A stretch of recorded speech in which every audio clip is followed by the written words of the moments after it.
ਬਾਈ ਜੀ ਨਵੀਂ DD15 ਚਲਾਉਂਦੇ ਜਾਂ ਬੇਕਾਰ Max Force Cummins ISX Volvo Mercedes Sprinter ਜਿਹੀ ਮੋਟਰ ਹੋਵੇ ਤੇਲ ਹੋਰ ओरिजिनल ਫਿਲਟਰ ਤਾਂ ਚੇਂਜ ਕਰਾਉਣਾ ਹੀ ਆ ਜਾਓ ਫਿਰ quick truck lube truck servicing ਵਾਹ ਭਾਈ ਵਾਹ ਕੋਈ ਅਪਾਇੰਟਮੈਂਟ ਨਹੀਂ ਡਰਾਈਵ ਥਰੂ ਫੈਸਿਲਿਟੀ ਯੂਜ਼ ਕਰੋ ਦੋ ਲੋਕੇਸ਼ਨਸ ਤੁਸੀਂ ਜਾਣਦੇ ਹੀ ਹੋ ਐਗਜ਼ਿਟ 268 ਔਨ ਹਾਈਵੇ 401 ਔਰ exit 5 on QEW quick truck lube ਖੁਸ਼ ਹੋ ਕੇ ਪਰਤੋਗੇ ਮੰਨ ਲਓ 519 0660 5196220660 QTL because we care. Quick Truck Lube. ਓਏ ਮੇਰੇ ਵੀਰ ਮੈਨੂੰ ਬਸ ਇੱਕ ਗੱਲ ਦੱਸ ਦੇ ਵੀ ਆ ਜਿਹੜੀ ਤੂੰ ਟਰੈਵਲਿੰਗ ਕਰਦਾ ਤੇ ਉਹਦੇ ਤੋਂ ਬਾਅਦ ਫਰੈਸ਼ ਰਹਿਣਾ ਇਹਦਾ ਰਾਜ਼ ਕੀ ਹੈ? ਇਹਦਾ ਰਾਜ਼ ਹੈ Arlington fuel stop. Arlington fuel stop 1801 pioneer street highway exit 208 ਤੇ ਜਿੱਥੇ ਤੁਹਾਨੂੰ ਫ੍ਰੀ ਕਾਫੀ free fax service free truck parking ਰੋਟੀ ਠੇਕਾ ਲਾਂਡਰੀ ਸ਼ਾਵਰ ਤੇ ਟਰੱਕਾਂ ਦਾ ਹੋਰ ਵੀ ਸਾਮਾਨ ਆਸਾਨੀ ਨਾਲ ਮਿਲੇਗਾ। ਹੁਣੇ ਕਾਲ ਕਰੋ 360 652 6066 ਯਾਨੀ 360652 6066 ਇਹ ਦੋ ਲੋਕੇਸ਼ਨਾਂ ਤੋਂ ਸੇਵਾਵਾਂ ਪ੍ਰਦਾਨ ਕਰਦੇ ਨੇ। Second location Lost Hill Travel Center 14814 Elom street Lost Hills phone number 661 797 2354। ਉਹ ਯਾਰ ਕੀ ਸੁਪਨੇ ਦੇਖੇ ਸੀ ਕੈਨੇਡਾ ਆਉਣ ਤੋਂ ਪਹਿਲਾਂ? ਉਹ ਸੁਪਨੇ ਪੂਰੇ ਕਰਨੇ ਆ ਤਾਂ ਡ੍ਰੀਮ ਲਾਈਨਰ ਐਕਸਪ੍ਰੈਸ ਵਾਲਿਆਂ ਨੂੰ ਕਾਲ ਕਰ। ਜੀ ਹਾਂ, ਡ੍ਰੀਮਲਾਈਨਰ express company Calgary Alberta Canada, ਜਿਨ੍ਹਾਂ ਨੂੰ ਸਾਫ਼ ਸੁਥਰੇ ਰਿਕਾਰਡ ਤੇ 2 ਸਾਲਾ ਤਜਰਬੇ ਵਾਲੇ ਡਰਾਈਵਰਸ ਦੀ ਲੋੜ ਹੈ। ਇਹਨਾਂ ਕੋਲ ਕੈਲਗਰੀ ਅਲਬਰਟਾ ਤੋਂ ਕੈਲੀਫੋਰਨੀਆ ਤੇ ਐਰੀਜ਼ੋਨਾ ਦੇ ਸਿੱਧੇ ਰਨ। ਇਹਨਾਂ ਕੋਲ ਡਰਾਈ ਤੇ ਰੀਫਰ ਲੋਡ ਵੀ ਹੈ। ਹੋਮ ਰਿਟਰਨ ਵਿਦਿਨ 5 ਡੇਜ਼, ਬਾਈ ਵੀਕਲੀ ਤੇ ਚੰਗੀ ਤਨਖਾਹ ਦਿੰਦੇ ਆ। ਔਰ ਹਾਂ, ਸਿੰਗਲ ਤੇ ਟੀਮਸ ਦੋਨਾਂ ਨੂੰ ਹਾਇਰ ਕਰਦੇ ਨੇ। ਵਧੇਰੇ ਜਾਣਕਾਰੀ ਲਈ ਕਾਲ 403 404 9501 403 404 9501। ਡ੍ਰੀਮਲਾਈਨਰ express company Calgary Alberta Canada. Bathinda ਦੀ ਗ੍ਰੀਨ ਸਿਟੀ ਦੀ ਅਪਾਰ ਸਫਲਤਾ ਤੋਂ ਬਾਅਦ ਹੁਣ ਪੇਸ਼ ਹੈ ਕਨ੍ਹਈਆਜ਼ ਗ੍ਰੀਨ ਸਿਟੀ, ਜਿੱਥੇ ਸਿਕਿਉਰਿਟੀ ਦੇ ਪੁਖਤਾ ਪ੍ਰਬੰਧ, ਖੁੱਲੀਆਂ ਸੜਕਾਂ, ਹਰਾ ਭਰਾ ਵਾਤਾਵਰਣ, ਬਿਜਲੀ ਦੀਆਂ ਅੰਡਰਗਰਾਉਂਡ ਤਾਰਾਂ ਅਤੇ ਖੂਬਸੂਰਤ ਫੁੱਲ ਪੌਦੇ। ਲੈਂਡਸਕੇਪਿੰਗ ਅਤੇ ਨਿਰਮਾਣ ਕਾਰਜ ਚੱਲ ਰਹੇ ਨੇ ਤੇਜ਼ੀ ਨਾਲ। ਇਸ ਤੋਂ ਪਹਿਲਾਂ ਕਿ ਸਾਰੇ ਪਲਾਟ ਬੁੱਕ ਹੋ ਜਾਣ, ਸੰਪਰਕ ਕਰੋ 855600 2064 ਅਤੇ 8556 02071। ਟਰੱਕਿੰਗ ਵਾਲੇ ਵੀਰੋ ਧਿਆਨ ਨਾਲ ਸੁਣੋ, ਟਰੱਕ ਜਿੱਦਾਂ ਦਾ ਵੀ ਚਲਾਉਣੇ ਹੋ, ਮੈਨੂਅਲ ਜਾਂ ਆਟੋਮੈਟਿਕ, ਕੁਇਕ ਟਰੱਕ ਲਿਊਬ ਚੇਤੇ ਆਹੀ ਨਾ ਰੱਖਿਓ। ਟਰੱਕ ਦੀ ਵਧੀਆ ਸਰਵਿਸ ਲਈ ਕੁਇਕ ਟਰੱਕ ਲਿਊਬ। ਲਓ ਜੀ, ਤੀਜੀ ਲੋਕੇਸ਼ਨ ਵੀ ਖੋਲਤੀ ਆ ਐਗਜ਼ਿਟ 579 ਫਰਮ ਹਾਈਵੇ 401 ਇਨ ਨਾਪਨੀ। ਆਹੋ ਜੀ, ਕੋਈ ਅਪਾਇੰਟਮੈਂਟ ਨਹੀਂ, drive through facility exit 579 firm highway 401 in ਨਾਪਨੀ। Quick truck lube, the one stop shop, 5196220660 ਜਾਂ quicktruckliube.com। QTL because we care. Quick Truck Lube.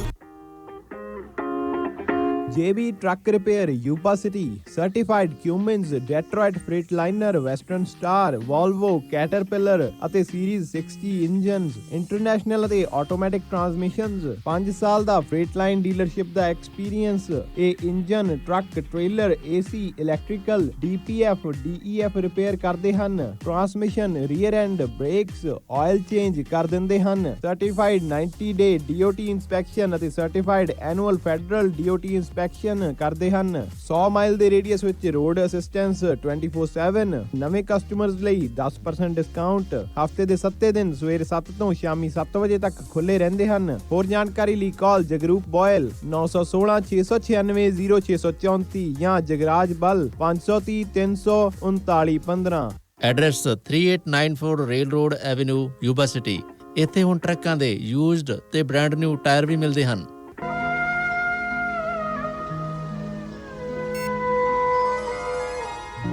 ਸ਼ਮਾਦਾਨ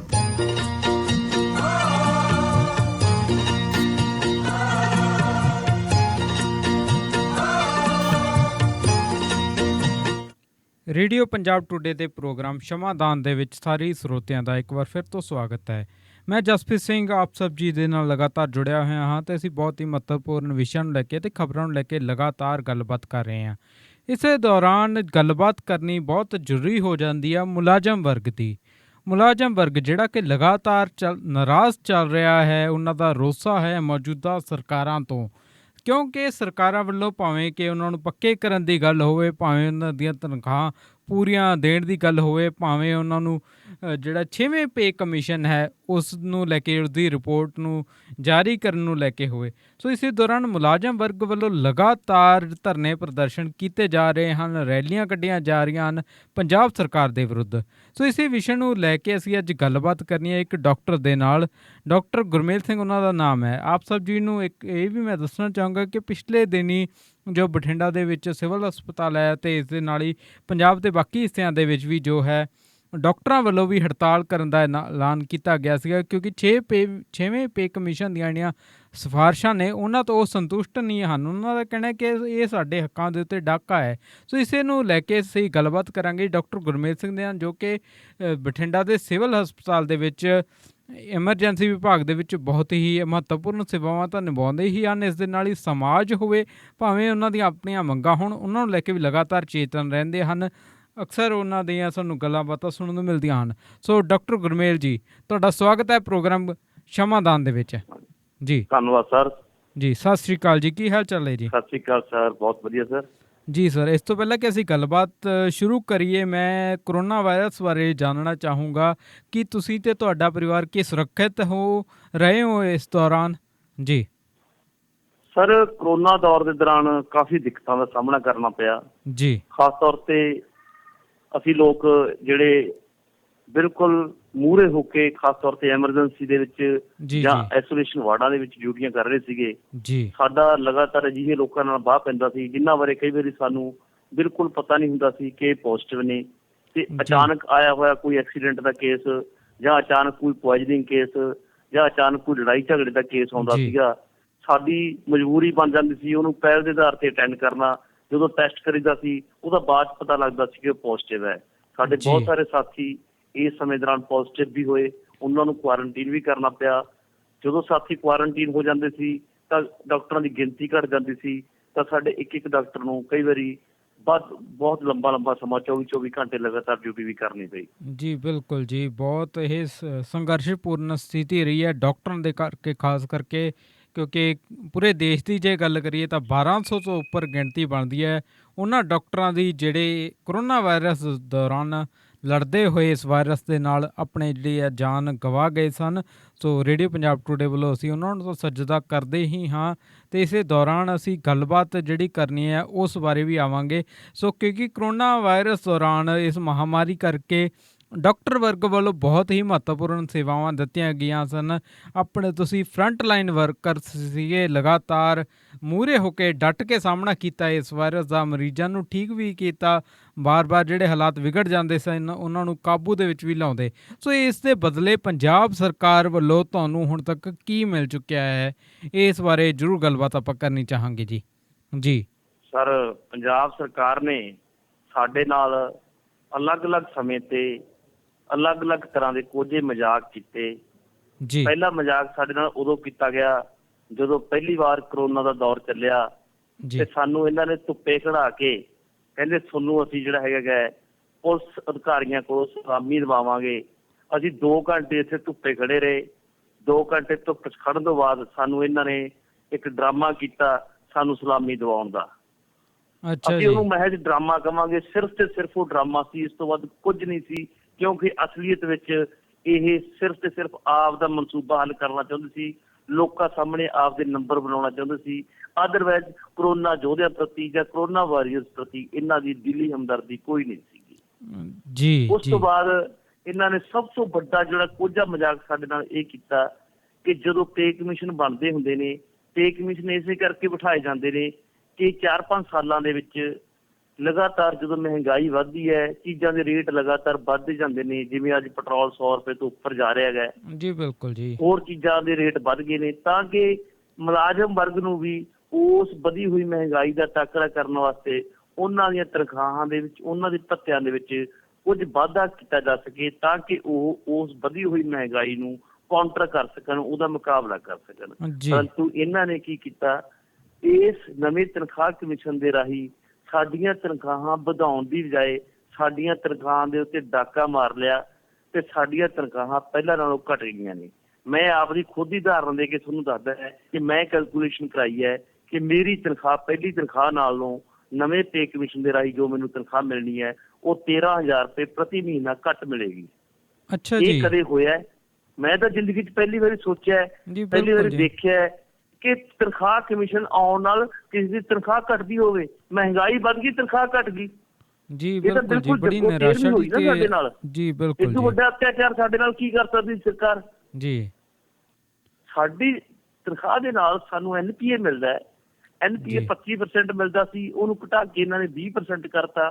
ਫਿਰ NPA ਸਾਡੀ ਤਨਖਾਹ ਦੇ ਨਾਲ ਜੁੜਿਆ ਹੋਇਆ ਸੀ, ਲਿੰਕ ਹੋਇਆ ਵਾ ਸੀਗਾ, ਉਹਨੂੰ ਡੀਲਿੰਕ ਕਰਤਾ।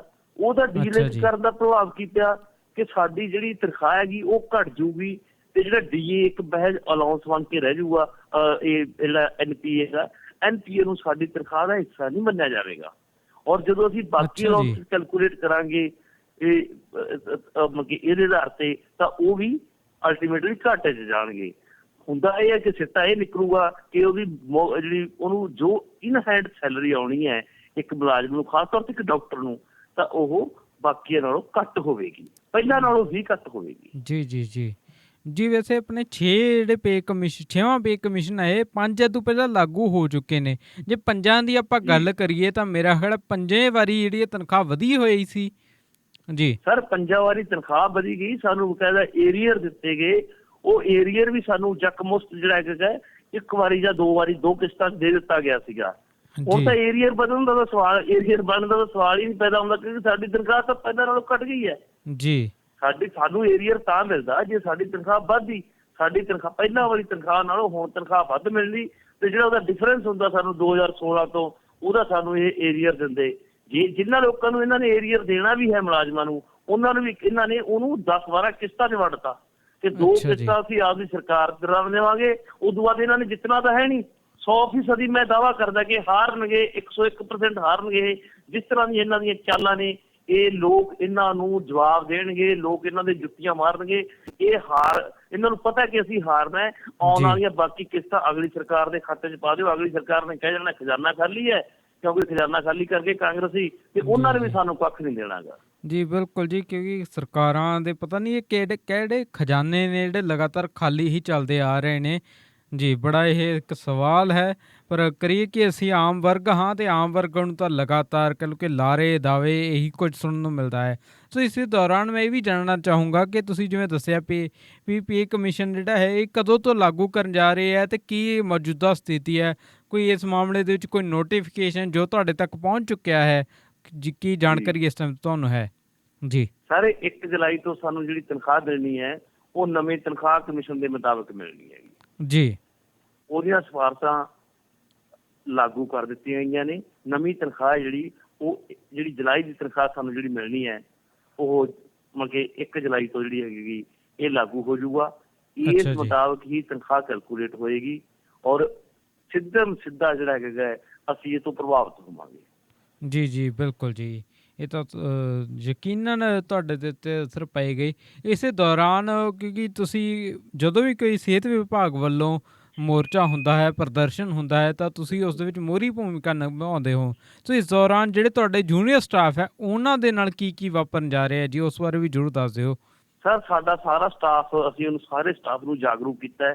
ਸਾਡੀ ਜਥੇਬੰਦੀ ਸਿਰਫ ਅਸੀਂ ਹੱਕਾਂ ਦੇ ਵਾਸਤੇ ਲੜਦੇ ਨਹੀਂ।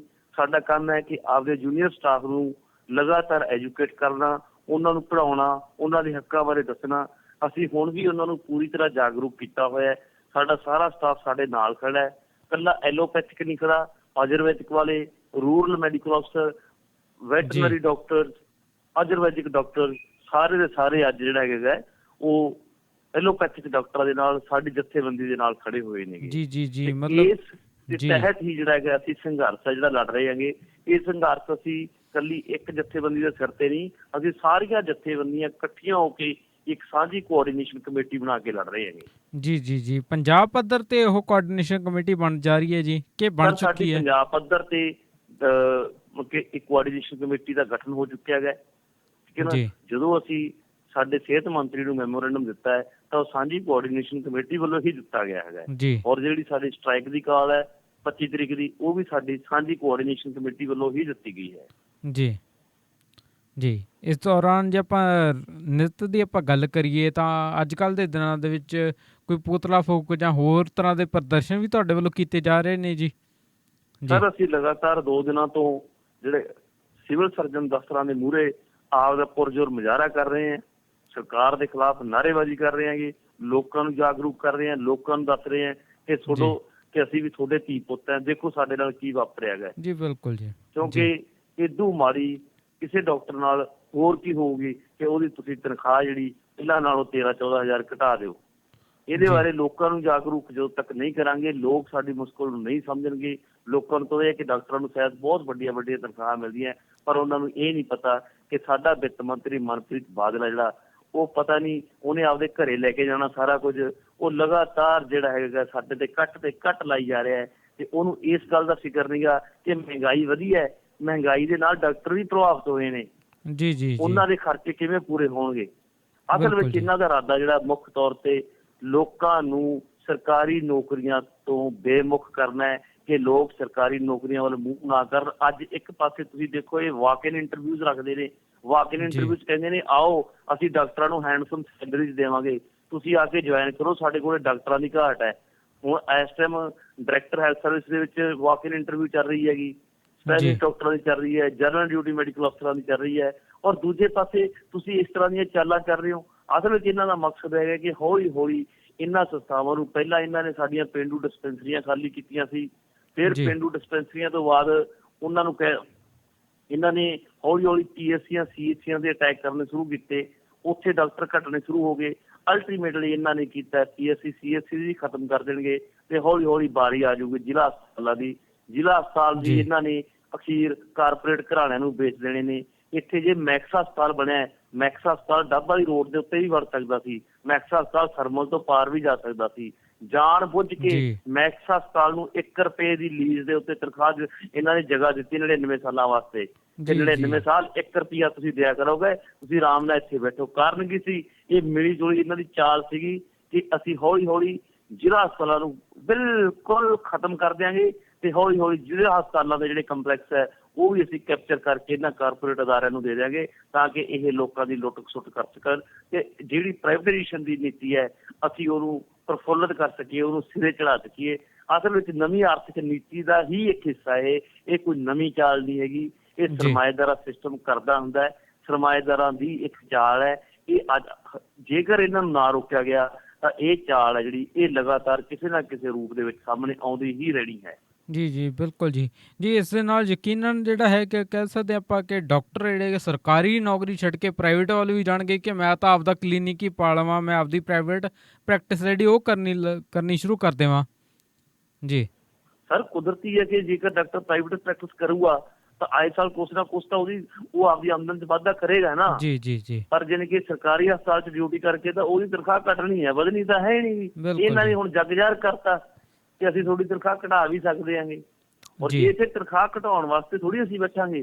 ਅਲਟੀਮੇਟਲੀ ਉਹ ਲੋਕ ਜਿਹੜੇ ਅਫੋਰਡ ਕਰ ਸਕਦੇ ਨੇ ਉਹ ਆਪਣੇ ਪ੍ਰਾਈਵੇਟ ਅਦਾਰੇ ਖੋਲਣਗੇ ਜਾਂ ਕਾਰਪੋਰੇਟ ਅਦਾਰਿਆਂ ਦੇ ਵਿੱਚ ਜੁਆਇਨ ਕਰਨਗੇ। ਜੀ ਬਿਲਕੁਲ ਜੀ। ਜੋ ਸੋ ਯਕੀਨਨ ਕਾਰਪੋਰੇਟ ਅਦਾਰਿਆਂ ਦਾ ਤੁਸੀਂ ਬਹੁਤ ਵੱਡਾ ਜਿਹੜਾ ਬਹੁਤ ਇੱਕ ਅਹਿਮ ਗੱਲ ਹੈ ਜਿਹੜੀ ਸਾਡੇ ਧਿਆਨ ਦੇ ਵਿੱਚ ਵੀ ਲਿਆਂਦੀ ਹੈ ਅਤੇ ਸਾਰੇ ਸਰੋਤੇ ਵੀ ਇਸ ਚੀਜ਼ ਨਾਲ ਬਿਲਕੁਲ ਸਹਿਮਤ ਹੋਣਗੇ। ਸੋ ਯਕੀਨਨ ਇਹ ਤਾਂ ਇੱਕ ਬਹੁਤ ਵੱਡਾ ਚੈਲੰਜ ਹੈਗਾ ਹੀ ਹੈ। ਸੋ ਇਸ ਦੌਰਾਨ ਜੇ ਆਪਾਂ ਗੱਲ ਕਰੀਏ ਤਾਂ ਇਸ ਵਾਰ ਜਿਵੇਂ ਕਰੋਨਾ ਵਾਇਰਸ ਆ ਗਿਆ, ਇਸ ਤੋਂ ਪਹਿਲਾਂ ਵੀ ਕਈ ਵਾਰ ਹੋਰ ਸਮੱਸਿਆਵਾਂ ਆ ਗਈਆਂ ਸੀ। ਇਸ ਤੋਂ ਇਲਾਵਾ ਜੇ ਆਪਾਂ ਗੱਲ ਕਰੀਏ ਤਾਂ ਮੁਲਕ ਜਿਹੜਾ ਸਾਡਾ ਹੈ ਉਹ ਜਿਹੜਾ ਇੰਟਰਨੈਸ਼ਨਲ ਲੈਵਲ ਦੇ ਉੱਤੇ ਦੇਖਿਆ ਜਾਵੇ ਤਾਂ ਡਾਇਬਟਿਕ ਦੀ ਜਿੱਥੇ ਕੈਪੀਟਲ ਬਣਿਆ ਪਿਆ ਉੱਥੇ ਹੀ ਇੱਥੇ ਕੈਂਸਰ ਹੋਏ ਜਾਂ ਹੋਰ ਭਿਆਨਕ ਬਿਮਾਰੀਆਂ ਹੋਣ ਉਹ ਲਗਾਤਾਰ ਜਿਹੜੀਆਂ ਵੱਧਦੀਆਂ ਜਾ ਰਹੀਆਂ ਨੇ। ਸੋ ਬਿਮਾਰੀਆਂ ਦਾ ਤਾਂ ਲਗਾਤਾਰ ਵੱਧਦੀਆਂ ਜਾ ਰਹੀਆਂ ਨੇ ਪਰ ਜਿਹੜੀਆਂ ਸਿਹਤ ਸਹੂਲਤਾਂ ਨੇ ਉਹ ਨਹੀਂ ਵੱਧ ਰਹੀਆਂ, ਉਹਨਾਂ ਦੀ ਲਗਾਤਾਰ ਕਮੀ ਆ ਰਹੀ ਹੈ। ਸੋ ਇਸ ਦੇ ਨਾਲ ਹੀ ਜਿਹੜੇ ਲੋਕਾਂ ਦੀ ਸਿਹਤ ਹੈ ਜਿਹੜੀ ਉਹ ਵੀ ਬਹੁਤ, ਕਿਉਂਕਿ ਪ੍ਰਾਈਵੇਟ ਹਸਪਤਾਲਾਂ ਦਾ ਖਰਚਾ ਹਰ ਕੋਈ ਤਾਂ ਚੱਕ ਨਹੀਂ ਸਕਦਾ, ਖਾਸ ਕਰਕੇ ਗਰੀਬ ਵਰਗ ਦੀ ਆਪਾਂ ਗੱਲ ਕਰੀਏ ਤਾਂ। ਜੀ ਬਿਲਕੁਲ ਜੀ। ਤੁਸੀਂ ਦੇਖਿਆ ਹੀ ਹੈ ਇਹ ਕਰੋਨਾ ਕਾਲ ਦੇ ਵਿੱਚ ਇੱਕ ਐਗਜ਼ਾਮਪਲ ਹੈ। ਕਰੋਨਾ ਕਾਲ ਦੇ ਵਿੱਚ ਕੀ ਕੀਤਾ ਇਹਨਾਂ ਨੇ, ਸਿਵਲ ਹਸਪਤਾਲਾਂ ਨੂੰ, ਡਿਸਟ੍ਰਿਕਟ ਹਸਪੀਟਲਾਂ ਨੂੰ ਇਹਨਾਂ ਨੇ ਇਹ ਵੈਂਟੀਲੇਟਰ ਦਿੱਤੇ, ਵੈਂਟੀਲੇਟਰ ਖਰਾਬ ਦਿੱਤੇ ਜਾਣ ਬੁੱਝ ਕੇ, ਜਾਂ ਜਿਹੜੇ ਠੀਕ ਸੀਗੇ ਉਹ ਕਹਿੰਦਾ ਕਿ ਤੁਸੀਂ ਤਾਂ ਚਲਾ ਨਹੀਂ ਸਕਦੇ ਕਿਉਂਕਿ ਵੈਂਟੀਲੇਟਰ ਵਾਸਤੇ ਮੈਨ ਪਾਵਰ ਚਾਹੀਦੀ ਹੈ। ਬਠਿੰਡਾ ਜ਼ਿਲ੍ਹੇ ਦੇ ਵਿੱਚ ਕਿੰਨੇ ਸਾਰੇ ਵੈਂਟੀਲੇਟਰ ਹੈ ਜਿਹੜੇ ਉਹ ਪ੍ਰਾਈਵੇਟ ਹਸਪਤਾਲਾਂ ਨੂੰ ਦੇ ਦਿੱਤੇ ਗਏ ਕਿ ਤੁਸੀਂ ਆਪਦੇ ਹਸਪਤਾਲਾਂ ਚਲਾ ਕੇ ਇੱਥੋਂ ਕਮਾਈ ਕਰ ਲਓ। ਜੀ ਬਿਲਕੁਲ ਜੀ। ਬਜਾਏ ਵੈਂਟੀਲੇਟਰ ਸਿਵਲ ਹਸਪੀਟਲਾਂ ਜਾਂ ਡਿਸਟ੍ਰਿਕਟ ਹਸਪੀਟਲਾਂ ਚਲਾਉਣ ਦੀ ਬਜਾਏ ਮੈਨ ਪਾਵਰ ਨੂੰ ਆਊਟਸੋਰਸ ਕਰਨ ਦੀ ਬਜਾਏ, ਮੈਨ ਪਾਵਰ ਨਵੀਂ ਤਿਆਰ ਕਰਨ ਦੀ ਬਜਾਏ ਇਹਨਾਂ ਨੇ ਪ੍ਰਾਈਵੇਟ ਹਸਪਤਾਲਾਂ ਨੂੰ ਵੈਂਟੀਲੇਟਰ ਵੰਡਦਾ ਹੈ ਤੁਸੀਂ ਆਪਦੇ ਹਸਪਤਾਲਾਂ ਚਲਾਓ। ਤੇ ਤੁਹਾਨੂੰ ਯਾਦ ਹੋਣਾ ਕਿ ਪ੍ਰਾਈਵੇਟ ਹਸਪਤਾਲਾਂ ਵੱਲੋਂ 40 ਹਜ਼ਾਰ ਰੁਪਇਆ ਪਰ ਡੇ ਪਰ ਮਰੀਜ਼ ਇੱਥੋਂ ਵਸੂਲ ਕੀਤਾ ਗਿਆ। ਇੱਕ ਗਰੀਬ ਬੰਦਾ ਜਾਂ ਇੱਕ ਮੱਧ ਵਰਗੀ ਬੰਦਾ, ਇੱਥੋਂ ਤੱਕ ਕਿ ਉੱਚ ਮੱਧ ਵਰਗ ਦਾ ਬੰਦਾ ਵੀ 40 ਹਜ਼ਾਰ ਰੁਪਏ ਇੱਕ ਦਿਨ ਦਾ ਅਫੋਰਡ ਨਹੀਂ ਕਰ ਸਕਦਾ। ਉਹਨੂੰ ਦੂਰੀ ਮਾਰ ਪਈ, ਨਾਲੇ ਉਹਨਾਂ ਦਾ ਬੰਦਾ ਮਰਿਆ, ਉਸ ਤੋਂ ਬਾਅਦ ਉਹ ਮਰ ਗਏ ਜਿੰਨਾ ਸਿਰ ਲੱਖਾਂ ਰੁਪਏ ਦਾ ਕਰਜ਼ਾ ਚੜ ਗਿਆ। ਇਹ ਸਰਕਾਰ ਚਾਹੁੰਦੀ ਸੀ ਕਿ ਲੋਕ ਪ੍ਰਾਈਵੇਟ ਅਦਾਰੇ, ਕਾਰਪੋਰੇਟ ਅਦਾਰੇ ਮੈਕਸ ਪ੍ਰਫੁੱਲਤ ਹੋਵੇ, ਦਿੱਲੀ ਹਾਰਟ ਪ੍ਰਫੁੱਲਤ ਹੋਵੇ, ਆਦੇਸ਼ ਪ੍ਰਫੁੱਲਤ ਹੋਵੇ, ਪਰ ਡਿਸਟ੍ਰਿਕਟ ਹਸਪੀਟਲ ਜਿਹੜਾ ਇਹ ਮਹਿਜ ਇੱਕ ਚਿੱਟਾ ਹਾਥੀ ਬਣ ਕੇ ਰਹਿ ਜੇ। ਇਹ ਇਹਨਾਂ ਦੀ ਚਾਲ ਸੀ, ਇਹ ਆਪਦੀ ਇਸ ਚਾਲ ਦੇ ਵਿੱਚ ਪੂਰੀ ਤਰ੍ਹਾਂ ਕਾਮਯਾਬ ਹੋਏ ਨਹੀਂ। ਜੀ ਬਿਲਕੁਲ ਜੀ। ਇਹ ਤਾਂ ਸਰਕਾਰ ਦੀ ਜਿਹੜੀ ਕਾਰਗੁਜ਼ਾਰੀ ਆ ਉਸ 'ਤੇ ਤਾਂ ਸਵਾਲ ਹੈਗਾ ਹੀ ਹੈਗਾ। ਨਾਲ ਇਹ ਆਪਾਂ ਨੂੰ ਇੱਕ ਬਤੌਰ ਮਨੁੱਖ ਵੀ ਆਪਾਂ ਸੋਚਦੇ ਹਾਂ ਤਾਂ ਵੀ ਉਹ ਉਹਨਾਂ ਦੇ ਦਿਮਾਗ ਦੇ ਵਿੱਚ ਕੀ ਚੱਲਦਾ ਹੈ, ਤਾਂ ਖੌਰੇ ਉਹ ਮਤਲਬ ਗਰੀਬਾਂ ਨੂੰ ਕਹਿ ਲਓ ਕਿ ਬਾਰੇ ਸੋਚ ਕੇ ਰਾਜੀ ਹੀ ਨਹੀਂ ਹੈਗੇ। ਜਾਂ ਇੱਕ ਖਾਸ ਕਰਕੇ ਆਪਾਂ ਗੱਲ ਕਰੀਏ ਮਿਡਲ ਵਰਗ ਦੀ, ਤਾਂ ਮਿਡਲ ਵਰਗ ਨੂੰ ਵੀ ਲਗਾਤਾਰ ਜਿਹੜਾ ਹੈ ਗਰੀਬ ਕਰਨ ਤੋਂ ਲੈ ਕੇ ਉਹਨਾਂ ਨੂੰ ਐਸੀਆਂ ਆਰਥਿਕ ਜਿਹੜੀਆਂ ਨੇ ਚੁਣੌਤੀਆਂ ਦੇ ਵਿੱਚ ਪਾਇਆ ਜਾ ਰਿਹਾ ਹੈ ਕਿ ਉਹਨਾਂ ਦਾ ਜੀਣਾ ਜਿਹੜਾ ਮੁਹਾਰ ਹੋਈ ਜਾ ਰਿਹਾ ਹੈ। ਸੋ ਬਹੁਤ ਵੱਡੀਆਂ ਇਹ ਚੈਲੰਜਸ ਹੈਗੇ ਹੀ ਨੇ। ਸੋ ਇੱਥੇ ਮੈਂ ਇਹ ਵੀ ਜਾਣਨਾ ਚਾਹੂੰਗਾ ਕਿ ਤੁਹਾਡੇ ਵੱਲੋਂ ਇੱਕ ਸਟ੍ਰਾਈਕ ਜਿਹੜੀ ਹੈ 25 ਤਰੀਕ ਨੂੰ ਮੇਰਾ ਖਿਆਲ ਹੈ ਐਲਾਨੀ ਗਈ ਹੈ, ਅੱਜ 23 ਤਰੀਕ ਹੈ। ਸੋ 25 ਤਰੀਕ ਦੀ ਜਿਹੜੀ ਹੜਤਾਲ ਹੈ ਉਸ ਦੇ ਬਾਰੇ ਵੀ ਗੱਲ ਕਰ ਦਿਓ ਜੀ, ਸਾਰੇ ਸਰੋਤਿਆਂ ਨੂੰ ਦੱਸ ਦਿਓ। ਮੈਂ ਹੜਤਾਲ ਤੋਂ ਪਹਿਲਾਂ ਤਾਂ ਤੁਹਾਨੂੰ ਸਿਰਫ ਇਹ ਦੱਸਣਾ ਚਾਹੁੰਦਾ ਕਿ ਤੁਸੀਂ ਗੱਲ ਕੀਤੀ ਹੈ ਕਿ ਲੋਕ ਲਗਾਤਾਰ ਜਿਹੜਾ ਕਿ ਆਰਥਿਕ ਨਿਘਾਰ ਦੇ ਵਿੱਚ ਜਾ ਰਹੇ ਨੇ ਜੀ। ਜਦੋਂ ਤੱਕ ਇੱਥੋਂ ਦਾ ਸਮਾਜਿਕ, ਆਰਥਿਕ, ਰਾਜਨੀਤਿਕ ਢਾਂਚਾ ਨਵੇਂ ਸਿਰੋਂ ਨਹੀਂ ਸਿਰਜਿਆ ਜਾਂਦਾ, ਜਦੋਂ ਤੱਕ ਇਹ ਸਰਮਾਏਦਾਰੀ ਦਾ ਅੰਤ ਨਹੀਂ ਹੁੰਦਾ ਔਰ ਲੋਕ ਪੱਖੀ ਢਾਂਚਾ ਉਸਰ ਨਹੀਂ ਜਾਂਦਾ, ਉਦੋਂ ਤੱਕ ਲੋਕਾਂ ਨਾਲ ਅਜਿਹਾ ਹੀ ਵਾਪਰਨਾ ਹੈ, ਅਜਿਹਾ ਹੁੰਦਾ ਹੈ, ਹੋਰ ਤੇਜ਼ੀ ਨਾਲ ਹੋਵੇਗਾ।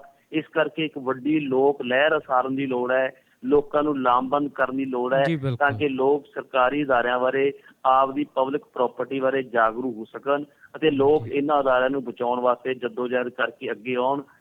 ਤੇ ਕਾਰਪੋਰੇਟ ਘਰਾਣਿਆਂ ਨੂੰ ਜਿਵੇਂ ਕਿਸਾਨਾਂ ਨੇ ਘੇਰਿਆ, ਉਸੇ ਤਰੀਕੇ ਨਾਲ ਘੇਰਦੇ ਹੋਏ ਇਹਨਾਂ ਨੂੰ ਖਤਮ ਕਰਨਾ ਪਏਗਾ ਅਤੇ ਲੋਕ ਪੱਖੀ ਜਿਹੜਾ ਹੈਗਾ ਢਾਂਚਾ ਸਾਨੂੰ ਉਸਾਰਨਾ ਪਏਗਾ।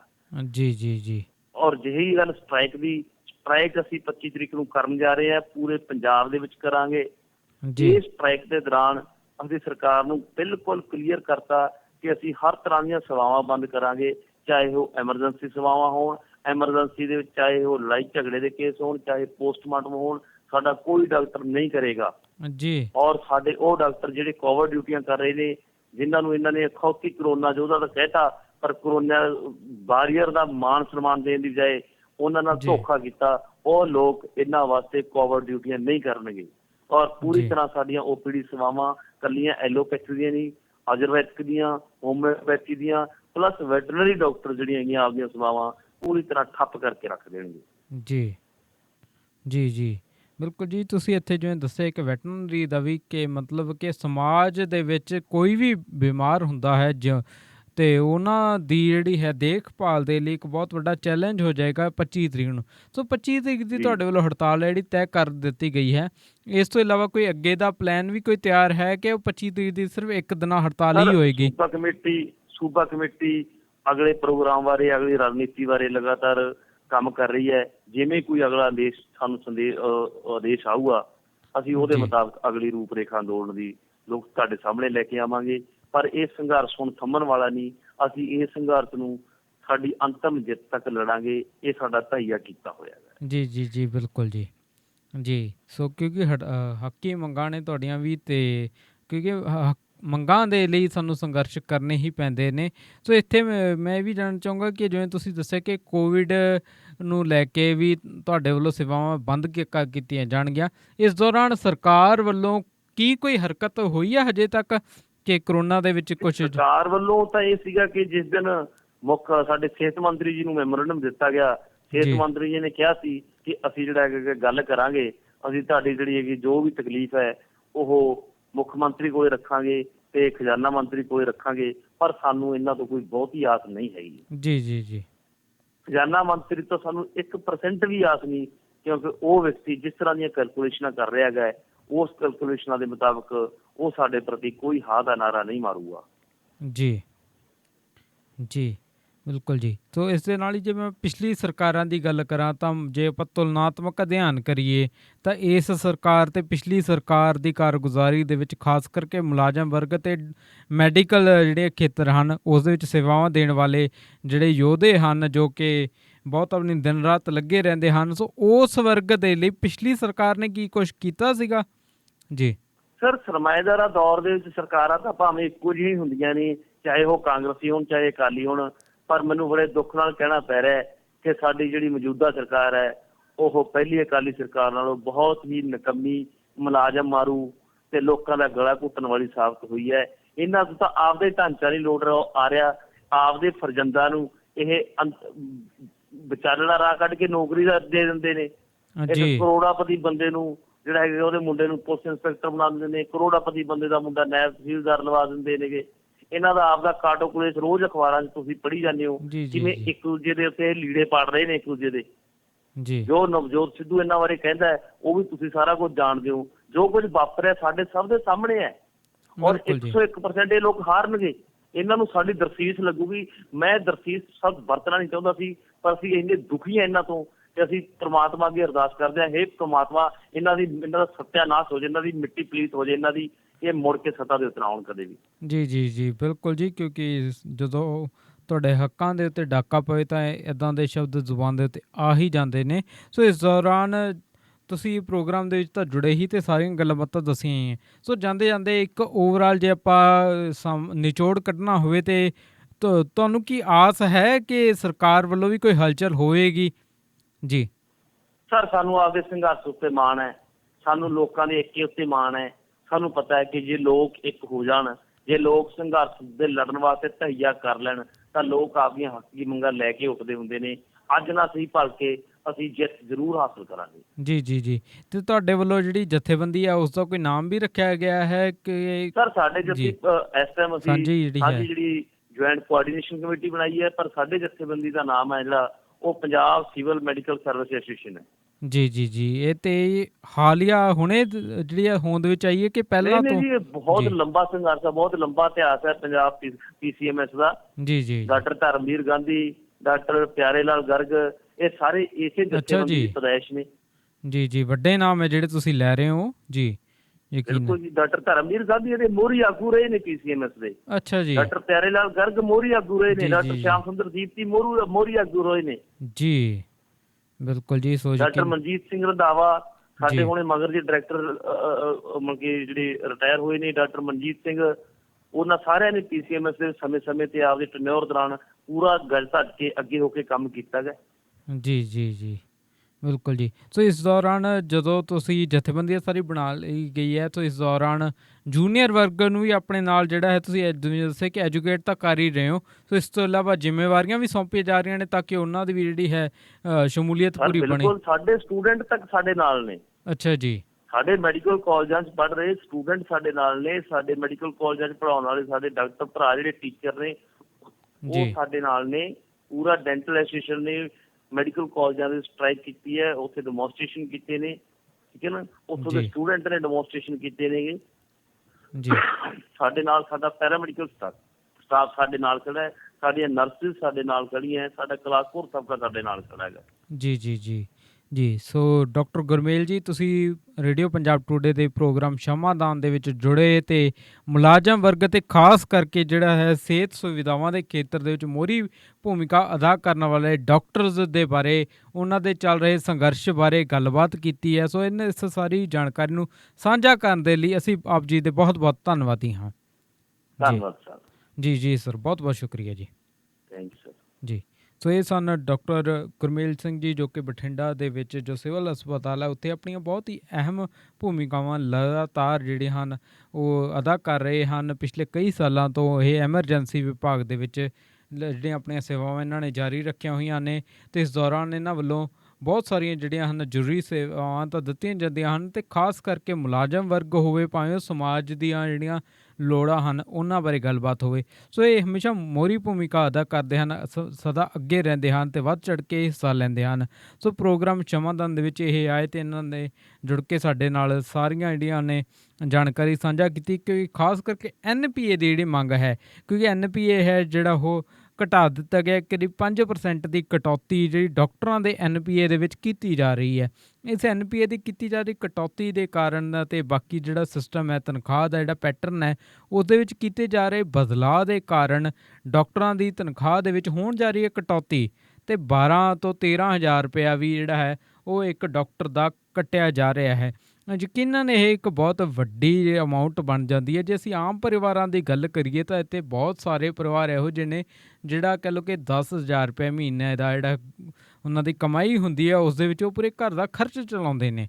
ਸੋ ਇਸ ਦੌਰਾਨ ਜੇ 12 ਤੋਂ 13,000 ਰੁਪਏ ਦੀ ਕਟੌਤੀ ਹੋ ਜਾਂਦੀ ਹੈ ਤਾਂ ਜਿਹੜਾ ਮੁਲਾਜ਼ਮ ਵਰਗ ਹੈ ਉਹ ਯਕੀਨਨ ਤੌਰ ਉੱਤੇ ਪਰੇਸ਼ਾਨ ਹੋਏਗਾ ਹੀ, ਅਤੇ ਡਾਕਟਰਾਂ ਦੇ ਵੱਲੋਂ ਤਾਂ ਵੱਡੇ ਸਵਾਲ ਖੜੇ ਕਰਨੇ ਲਾਜ਼ਮੀ ਹੋ ਜਾਂਦੇ ਹਨ, ਕਿਉਂਕਿ ਡਾਕਟਰ ਵਰਗ ਜੋ ਹੈ ਕਰੋਨਾ ਕਾਲ ਦੇ ਵਿੱਚ, ਜਦੋਂ ਕਿ ਕਰੋਨਾ ਕਾਲ ਦੀ ਲਗਾਤਾਰ ਗੱਲ ਚੱਲ ਰਹੀ ਹੈ, ਅੱਜ ਦੀ ਗੱਲ ਨਹੀਂ ਹੋ ਰਹੀ ਹੈ, 1.5 ਸਾਲ ਦੀ ਗੱਲ ਹੋ ਰਹੀ ਹੈ।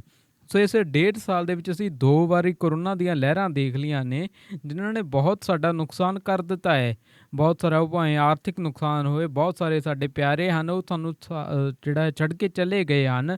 ਇਸ ਤੋਂ ਇਲਾਵਾ ਜਿਹੜਾ ਲੱਖਾਂ ਰੁਪਏ ਦਾ ਖਰਚ ਹੋ ਗਿਆ ਅਤੇ ਘਾਟੇ ਜਿਹੜੇ ਪਏ ਨੇ ਹਨ, ਉਹ ਵੱਖਰੀ ਗੱਲ ਹੈ ਜੀ। ਇਸ ਸਭ ਕਰਕੇ ਬਹੁਤ ਜਿਹੜਾ ਚੀਜ਼ਾਂ ਨੇ ਬਦਲਾਵ ਹੋਏ ਨੇ, ਬਹੁਤ ਕੁਝ ਫਰਕ ਪਿਆ ਹੈ।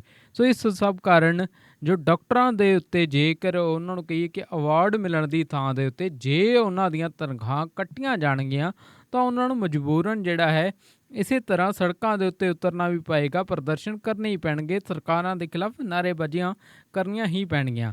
ਸੋ ਰੇਡੀਓ ਪੰਜਾਬ ਟੂਡੇ ਦੇ ਪ੍ਰੋਗਰਾਮ ਸ਼ਮਾਦਾਨ ਦੇ ਵਿੱਚ ਜੁੜਨ ਦੇ ਲਈ ਆਪ ਸਭ ਸਰੋਤਿਆਂ ਦਾ ਬਹੁਤ ਬਹੁਤ ਧੰਨਵਾਦ ਜੀ। ਤੁਸੀਂ ਸਭ ਨੇ ਸਾਡੀਆਂ ਗੱਲਾਂ ਬਾਤਾਂ ਸੁਣੀਆਂ, ਆਪ ਜੀ ਨੇ ਸੋ ਬਹੁਤ ਬਹੁਤ ਸ਼ੁਕਰੀਆ ਜੀ। ਅਤੇ ਰੇਡੀਓ ਪੰਜਾਬ ਟੂਡੇ ਦੇ ਪ੍ਰੋਗਰਾਮ ਸ਼ਮਾਦਾਨ ਦੇ ਵਿੱਚ ਅੱਜ ਦੇ ਲਈ ਇੰਨਾ ਹੀ। ਮੈਨੂੰ ਜਸਪ੍ਰੀਤ ਸਿੰਘ ਨੂੰ ਦਿਓ ਇਜਾਜ਼ਤ, ਅਤੇ ਹੁਣ ਅਸੀਂ ਮਿਲਾਂਗੇ ਜੀ ਅਗਲੇ ਦਿਨ।